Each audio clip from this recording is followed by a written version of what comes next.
Don't get sucked in by the bells and whistles of the reps from these companies that are just trying to sell you something. I Right. would now tell physicians to take their time, let a couple years go by, see how patients are benefiting or not benefiting, how the market is doing with that procedure before you invest money. Let me tell you, man, I've invested way back in the day hundreds of thousands of dollars that I would love to have back today that I have essentially just, pardon my French, but just pissed away. Well, welcome back to the podcast. Thanks for joining us again to all my listeners out there. I'm your host, Ben Imes, exploring the depths of healthcare. Have an awesome guest today. Really excited for our conversation. We've been working at months to get him on, and we've finally done it. Dr. Justo, why don't you introduce yourself? Give us a little bit of background and kind of who you are, what you do, and yeah, all that. Absolutely. Well, thank you so very much, Ben. It's just a pleasure and privilege to be here with you. So basically, I am I'm various things. I'm a Cuban Yeah, refugee. all the things. Yes, I'm a Cuban refugee at a young age coming to the United States. I was blessed and fortunate enough to attend, as you can see by the M here, the University of Michigan, both undergraduate as well as medical school. I graduated medical school at a very young age of 23, did my ophthalmology and oculoplastic surgery residency in Washington, D.C., There finished you that at the age of 27. And then at that time, I moved across country because I was tired of the cold weather, having grown up in the Midwest, close to Chicago. go. I moved to the Phoenix, Arizona area where I've been in practice. Now, this is my 37th year in practice, and I'm still going strong full time. Seeing a Wow. lot of patients, doing a ton of surgery, and really enjoying the journey. And here in the later years, I've branched out and done some other interesting things to kind of keep life interesting. I've done a couple Mm. of TEDx talks, which have done exceedingly well as far as viewership, and doing a lot of podcasts over the last 2 years. And Yeah. it's my distinct privilege and pleasure to be here with you, Ben. You're flattering me. I mean, I'm just grateful that you were able to join. It's exciting to have you on.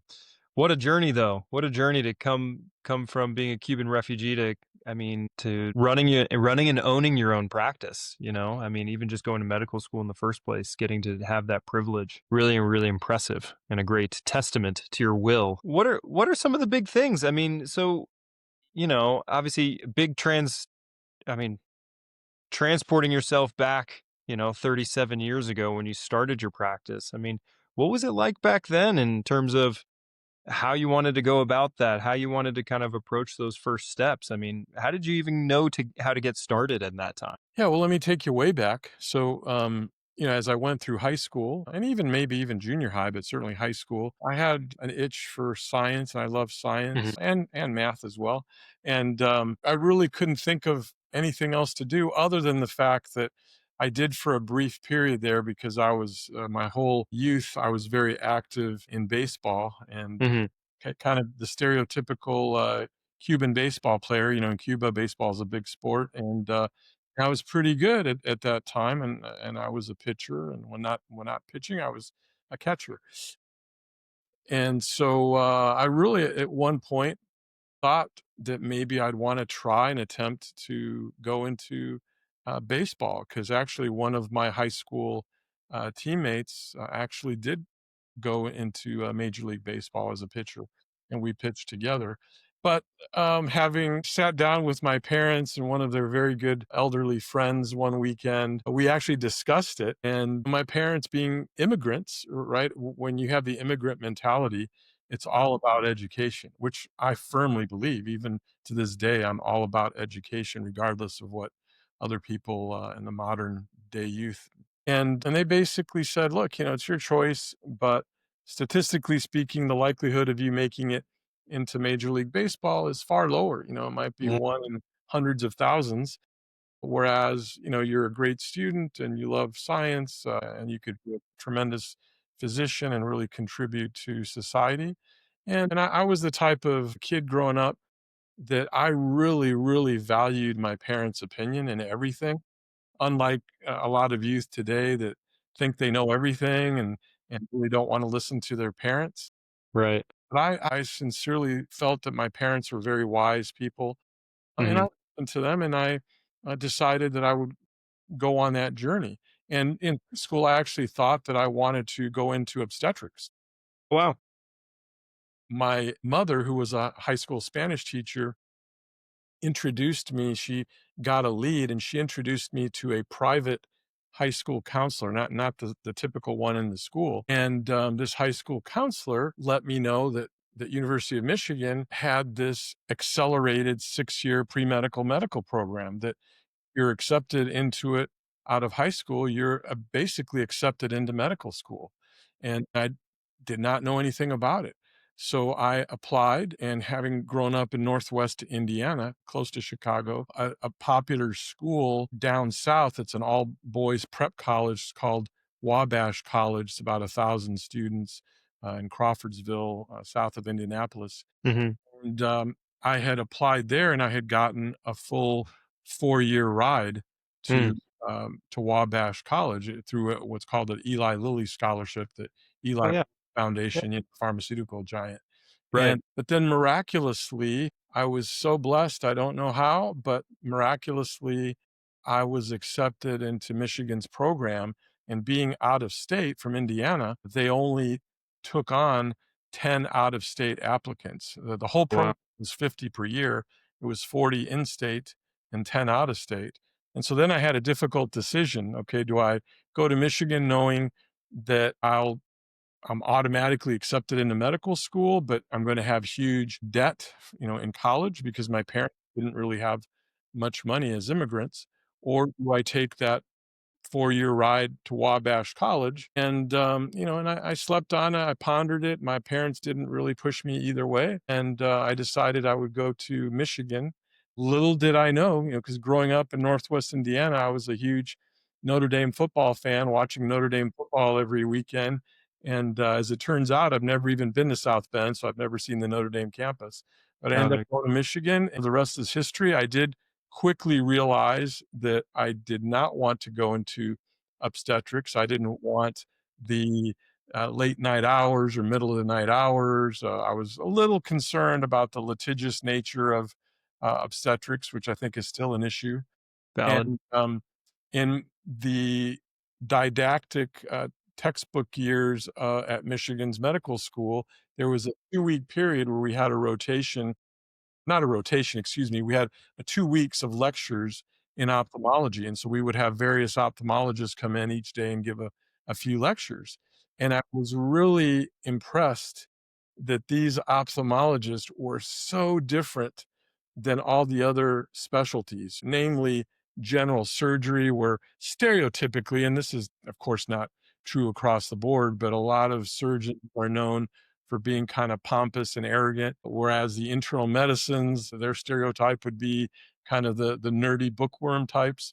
But the ophthalmologists were just very low key, down to earth, well dressed, happy people. And it really impressed me. And when people ask, I mean, I have medical students that rotate with me all the time, ask me how I selected ophthalmology. And that's the honest answer. I mean, I selected it because of the impression that I was given by these teachers who were lecturing to us. And it's been a great specialty because it's a specialty where you can really positively impact many, Mhm. many lives. Of course, not everyone, because some people have irreversible conditions, but there are many people that you can positively impact their vision and also their aesthetics and their self esteem.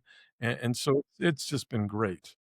I mean, what a journey. I mean, it's little things like that. Like people have everybody has a little bit of a different story of how they got to where they are now or what helped them to choose a trajectory, right? I mean, that was if you look back at that, first off, the decision to choose Michigan and not Wabash, and then you look at the decision to choose ophthalmology versus obstetrics or, any other specialty that you could have chosen.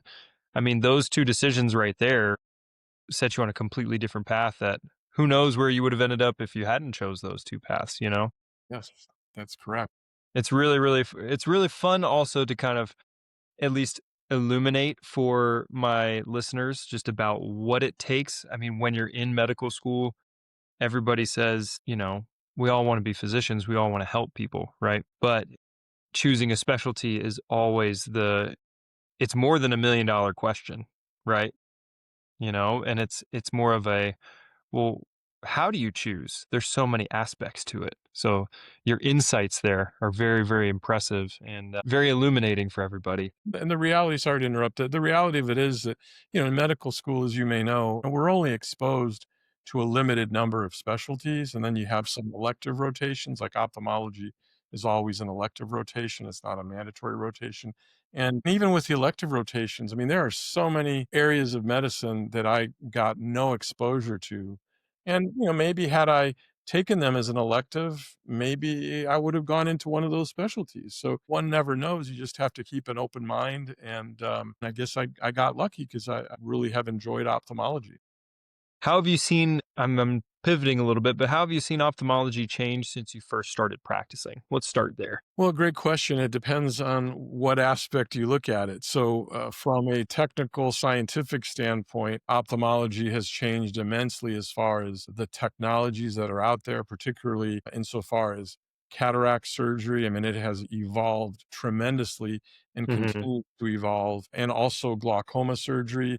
The impetus now is for more minimally invasive procedures prior to doing true surgeries, which have much, much, much greater risk and recuperation as far as surgical procedures. mhm, So it's just continues to change. I mean, it's just amazing. Now, the negative is, and this doesn't apply just to ophthalmology, but to medicine as a whole and primarily the surgical specialties, is that because medicine is typically so dependent on government reimbursement through Medicare as well as commercial insurances, which basically they follow the precedent that Medicare sets, mhm. um, that the reimbursements are just pathetic. I mean, they have just continually gone down pretty much every year, and so if you look at a reimbursement for cataract surgery today versus when I first started in 1989, it's just a fraction of what it was, and then when you Wow.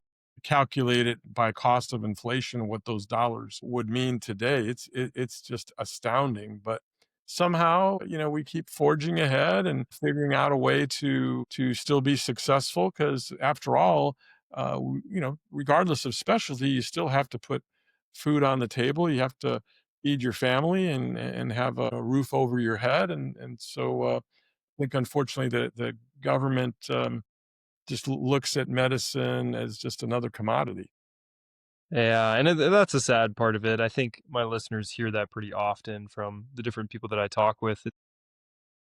I even just brought it up a few times, but where if you and I had become providers back in the 1950s, 1960s per se, and that's a life changing and generational changing, you know, 3 steps down the line because in terms of wealth creation, but also just sustainable living. And now it's kind of like it keeps getting whittled down further and further and further. And I mean, even the guys that I work with, the physicians that I work with on a regular basis, I mean, their wives have to work, they're the wife and their husband has to work while also taking care of the kids. And it's just like, man, it's not the same like it used to be. But we forge ahead because we love people and we love taking care of them. And I do think that it has forced us as providers to look at medicine not just as the wonderful Hmm. benefit that we have with patients, which is paramount, but also we have to approach it as a business. Yeah. And, when I first started, I didn't really think much of medicine as a business. And speaking of business, one of the things that I hear from medical students, and I've always wondered this myself, and I suspect that when you trained, it was similar with you. I'm suspecting, you can tell me, but that is that in medical school, we get zero, I mean, zero training insofar as how to run a practice, how to run a business, how to be financially viable. So, gosh, you throw out these young 20 something year olds or maybe 30-year-olds into practice, and, unless they're joining a well established group who is running the business for them, which more and more is happening nowadays. Hmm. If you don't want to do that, if you want to go out on your own, as I did, it's learning by the school of hard knocks, which which I Yeah, did, and I've made just tons of huge financial mistakes over the years. Um, right. so it is what it is, but I wish that there would be more emphasis on the business aspect. Well, yeah. I mean, it's still not getting taught. I'll just illuminate that for you and all my listeners. That is still not present in the curriculum.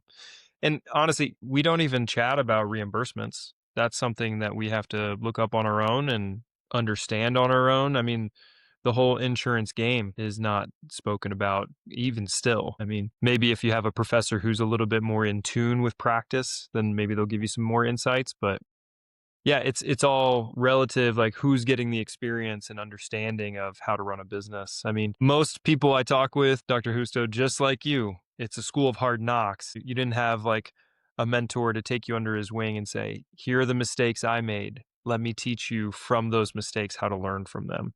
Right. So what are some of the biggest lessons that you think that you learned initially and you continue to try and help others, maybe teaching them kind of along the way of business ownership? Well, the first thing I tell students, I mean, straight up, and I firmly still believe this even after 37 years.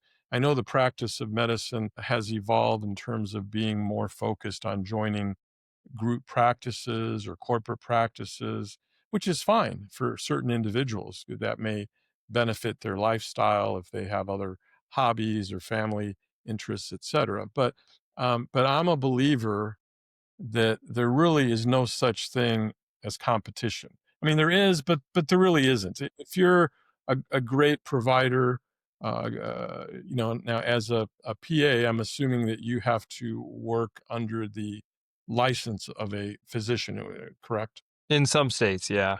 Okay. So, but speaking as a physician, I firmly believe that if you have the desire to go into solo practice to start your career, do it. Don't hold back. Now, the trade-off is that, yes, you've gotta be all in. I mean, you've gotta be all in. If you're gonna do this just half-heartedly and think that it's gonna work out, I don't know. But if you have the time, energy, resources to put into it, you can still be very, very successful. So that's point number 1. Point number 2, and especially in ophthalmology, and I've been involved, in the cosmetic aesthetic arena, both surgically and non-surgically, it's you have to be a little careful. Back in the day, I wanted to always be the first one to have this latest, greatest technology that was featured on, TV or some advertisement or some magazine. And yeah, that's great when you're that person and you tell the public, "Oh yeah, I have this newfangled laser." Yeah, initially you'll get a big influx of patients, which is great. But quite commonly, that procedure does not turn out to be really what it was touted to be. So don't get sucked in by the bells and whistles of the reps from these companies that are just trying to sell you something. I Right. would now tell physicians to take their time, let a couple years go by, see how patients are benefiting or not benefiting, how the market is doing with that procedure before you invest money. Because let me tell you, man, I've invested way back in the day hundreds of thousands of dollars that I would love to have back today that I have essentially just, pardon my French, but just pissed away. So that's another thing I would tell new physicians is you don't have to be the first one on the block to have every newfangled piece of equipment. Let it run its course a little bit. You want it to get tested out. Absolutely, absolutely. Oh my gosh, I'm telling you that most of these things will not really benefit your patients in the long term. So, Yeah, just let someone else mess with it. And it's okay. When patients come in, they may ask about it, and you say, no, I don't provide it at this time because, it hasn't been proven yet. It hasn't shown its benefits yet. I want to make sure that I offer my patients something that is tried and true and that I'm confident I can benefit you with before you spend your hard earned money on it. totally. The third thing I tell young physicians or medical students is that if you're going into practice yourself, you can't be cheap about who you hire, in particular, an Mm, office manager or an administrator. Because if you can really select the proper office manager and administrator who is experienced, they can help you immensely and Mhm. counsel you in terms of getting a jump start in your practice.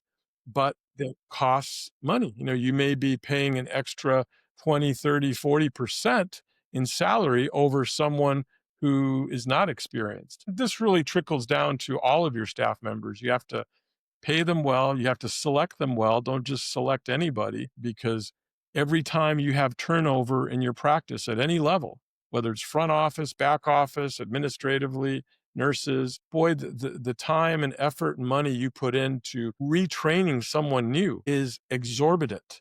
So it's Mhm. better to take your time and hire the best candidate, even though you may not get them right away, but take your time, really do your due diligence, and then if they are a great candidate, then treat them like gold. Treat Yep. them like gold.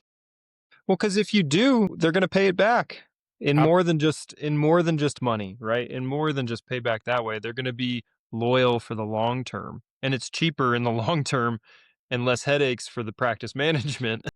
Right. And along the same lines, I would also recommend another bullet point that I talk about is that I would recommend from the beginning, again, you got to splurge and spend some money on the important things, and have good counsel. What I mean by that is have a good, experienced attorney, a good, Mhm. experienced accountant who deals with medical issues and has a lot of medical clients. You want someone kind of in the field who knows what they're doing, because not all attorneys and not all accountants are the same. I can tell you this from experience. So selecting the right people, and again, they may cost a little bit more, but in the long run, it's going to be worth the extra dollars.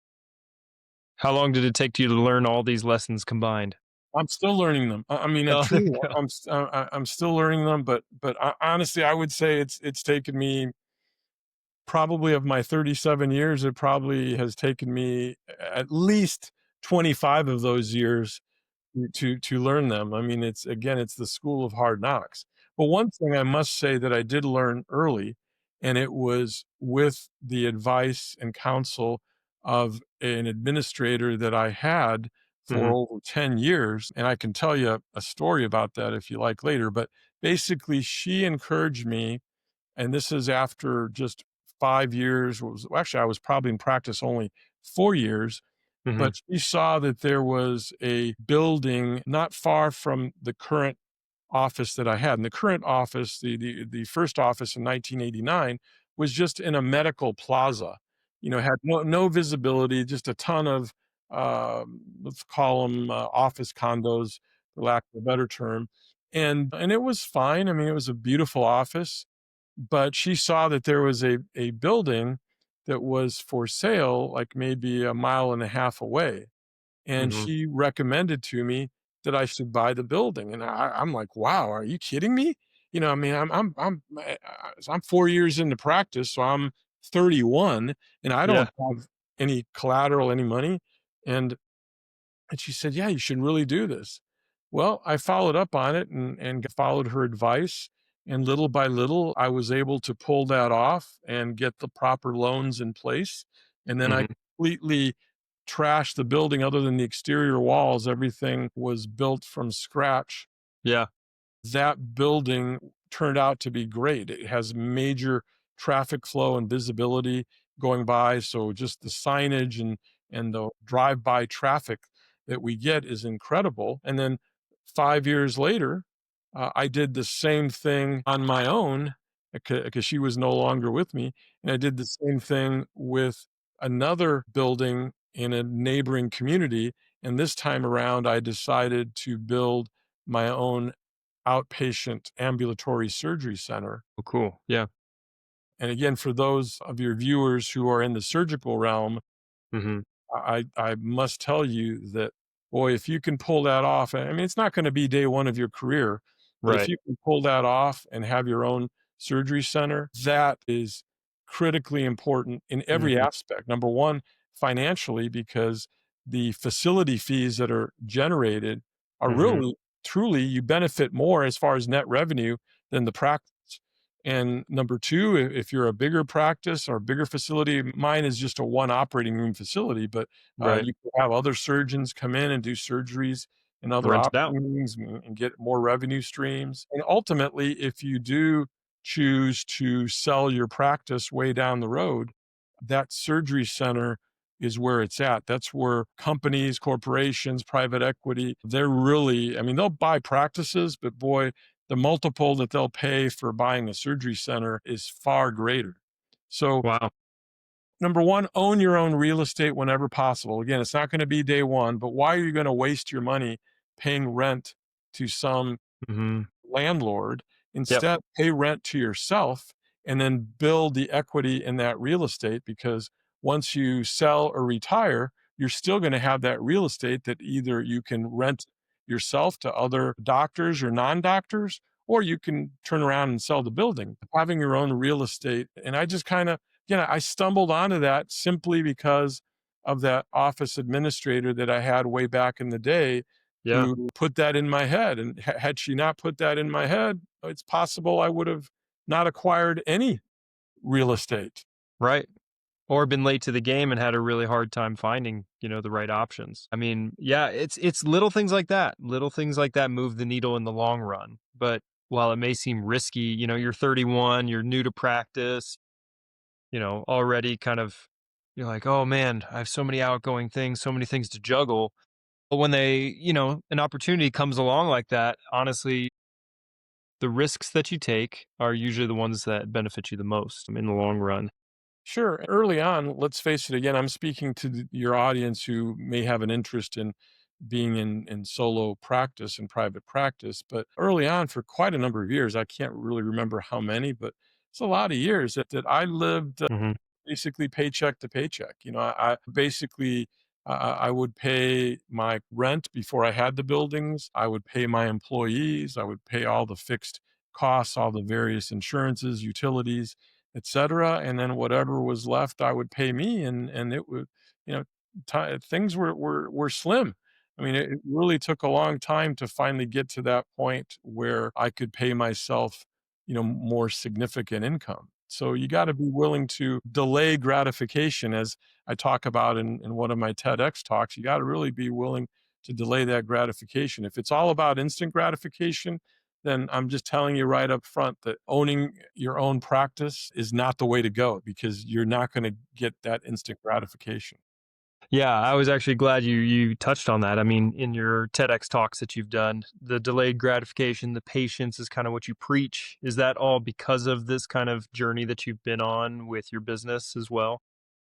Absolutely. Well, really, the delayed gratification, quite frankly, came up because I reflected back. And really, throughout my life, I intermittently reflected on my life's journey, even back in high school. And I always had in my mind, I always had this concept of what I now call my Cuban triad. Back then, it was just something that was in my subconscious and a little bit in my conscious mind. And it was Uh-huh. basically, number one, self-discipline, that you've got to be disciplined. And that just came very naturally to me. Number two, perseverance and resilience. You got to persevere and be able to be knocked down and get back up. And then number three is delayed gratification. And the delayed gratification was just by how I was raised, because being an immigrant or a refugee with my parents, I'm an only child. I've always been an only child. So as an only child and my parents not having much financially, I just had to have delayed gratification, because I couldn't have all the things that a lot of other kids nowadays have at very young ages. I didn't have Right. that. I mean, Right. even just to put it in perspective, even when I started practice right out of residency and I go to Phoenix to start a practice, I was actually taking over a practice from another ophthalmologist who was going to transition out in just a couple of years. In order to buy that practice, because as it turned out, within 2 weeks of me joining him, he became terminally ill acutely. And so I had to buy him out. And that was a very difficult process. Believe it or not, even though he was terminally ill, man, he was just a hard negotiator. He wouldn't give in on anything. And I'm thinking to myself, man, I can't believe he's negotiating this hard, because If I don't buy it, who else is going to buy it? He doesn't have that much time left. Right. But anyhow, we finally got it hammered out. But then the problem was that for me to take over his practice, I needed a simple $50,000 credit line to be able to pay my rent and my employees until I was able to generate revenue, because in medicine, unless you're just a cash pay concierge type practice, you have to wait for the insurance reimbursements, which take, 2, 4 weeks or even more. And so I needed that $50,000 credit line, but the problem is I went to every big bank in town in Phoenix. And because I had no assets, no collateral, Mm, no one would give me that $50,000 credit line. And they wow. wanted first lien position on all the equipment in the office. They would have done it for that. Mm, But mhm. the doctor who was selling the practice would not give up that first lien position. So I was stuck. You're handcuffed. And at the 12th hour, I mean, just before the stroke of midnight, someone gave me the idea to go to this tiny mom and pop local bank. Just Uh-huh. one branch, just a local bank called the Sun City Bank. It no longer exists. It's been bought out years ago by big, national banks. I went there and I met with their president, right? It's just one branch, little local bank. Sure. He decided to take a chance on me and he agreed to do it. And so I was so grateful that for years until that bank was bought out by a big national bank, by Compass Mhm. Bank, I stayed loyal to that bank and I did all Yeah. my business with that bank because they were willing to do what no one else would. Wow. So It's those gratitude, you got to have gratitude in life. And that was a blessing for me. And I was forever grateful. I feel like we could probably spend 2 plus hours just going through every little lesson like that, or every little experience like that in business ownership of, hey, it was scraps for this, this period of time, and then this thing came through at the last second, and you're able to look back and say, man, grateful for all of those steps along the journey, right? Right. I'm curious about how, we talked a little bit offline, and you can speak to this as much as you want, but how you have now transitioned into the prospective, or I mean, even 5 years ago, of how you approached selling and kind of getting along those lines while still working in your practice. Yes. So what many people don't know, other than most ophthalmologists in the community do, because they hear it through the grapevine, and I don't hold back at meetings. But a little over 5 years ago, well, prior to that, so it would have been maybe 4.5 years ago, I kept being hounded by this broker who basically helps sell practices to Hmm. private equity backed companies. Kept you know, calling me and emailing me, et cetera. And at first I just kind of was blowing him off. And then finally I decided, okay, I'm gonna go ahead and talk to him. And so I did. I talked to him and I kind of liked what he had to say. And I had already been thinking ahead, not so much about selling the practice, but I was thinking ahead, thinking, gosh, I'm now almost going to be, let's see, at that point, almost going to be 60 in another year or so.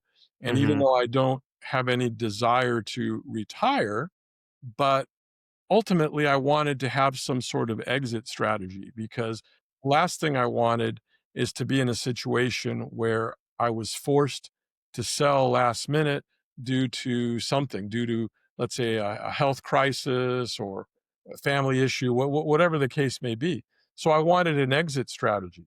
Hmm. So this broker walked me along the path, and I interviewed first with one private equity backed company, and they weren't quite ready to pull the trigger. They showed tremendous interest, but in terms of their investment, because this was all new to me, but these private equity companies, right? They have to answer to their shareholders, et cetera, and quite ready to spend the money. So then another opportunity came about and we started pursuing that. And ultimately we ended up pursuing it seriously.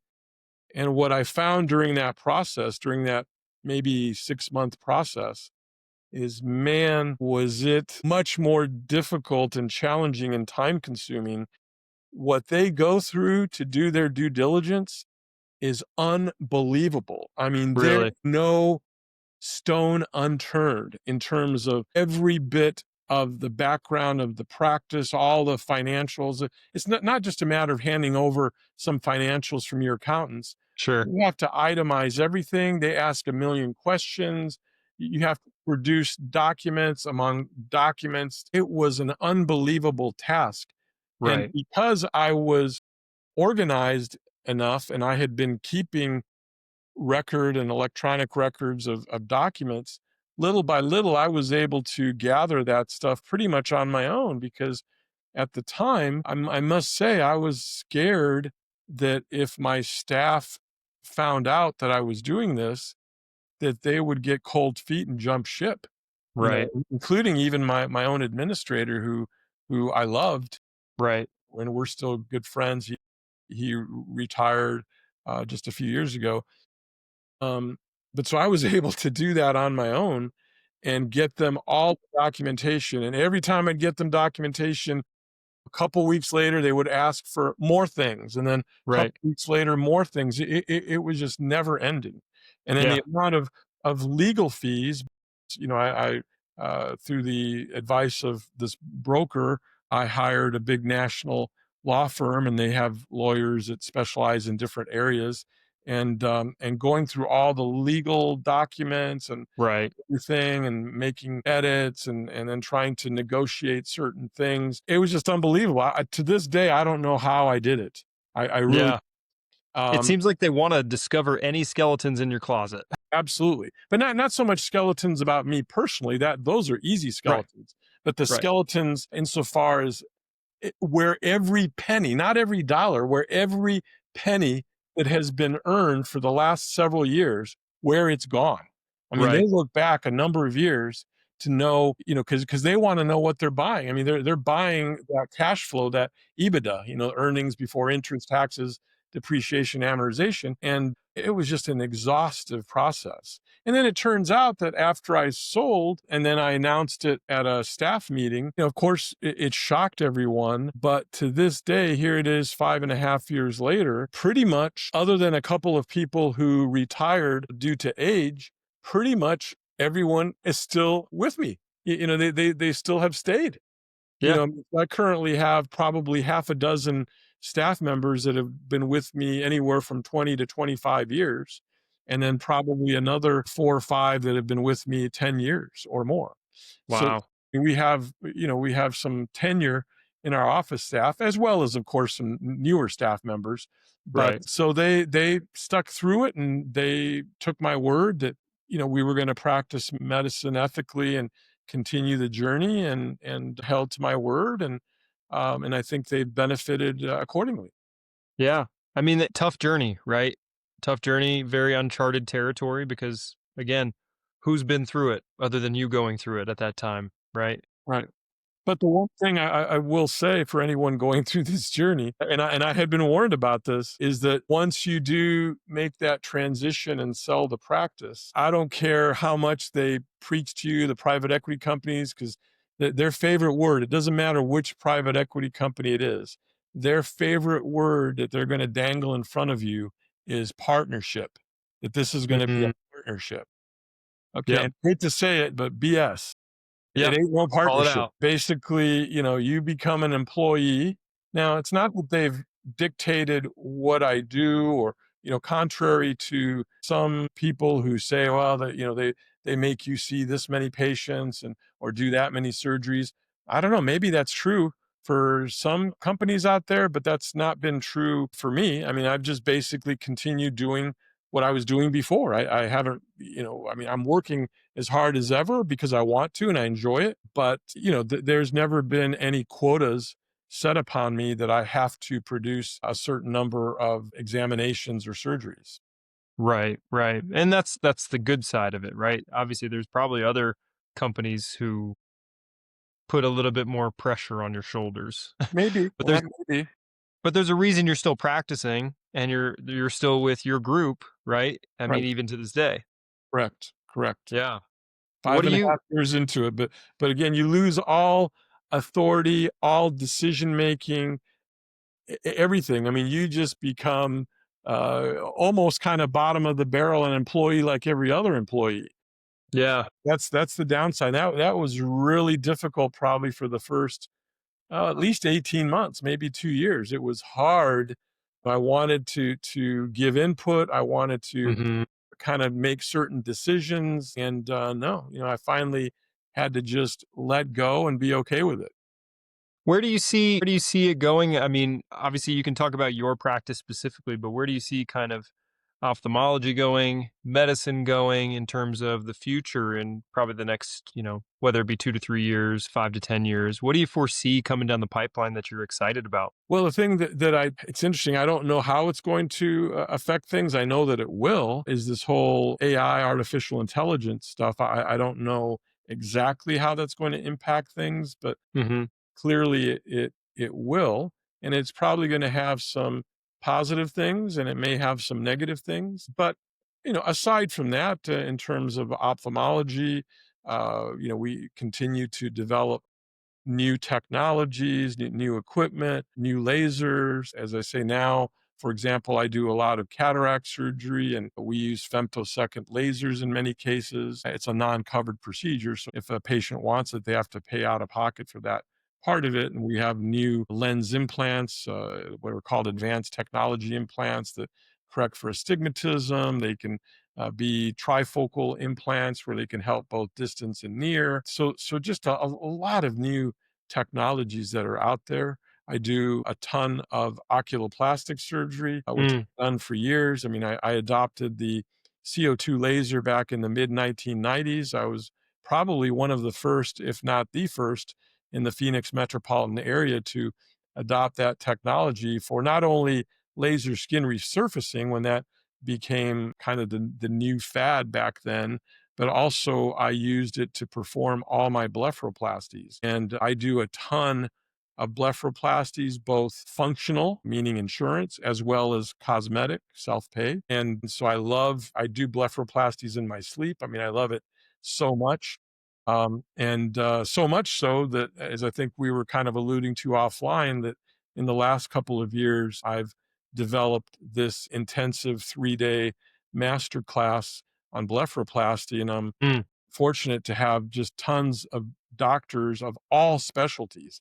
I mean, I've had family doctors, internal medicine doctors, dermatologists, ophthalmologists, ENT, general surgeons, bariatric Wow. surgeons come in and spend 3 intensive days. One day looking over my shoulder doing 30 blepharoplasty consultations, and then 2 days in the operating room with me looking over my shoulder as I'm doing. Typically, I do 10 cases a day. And Wow.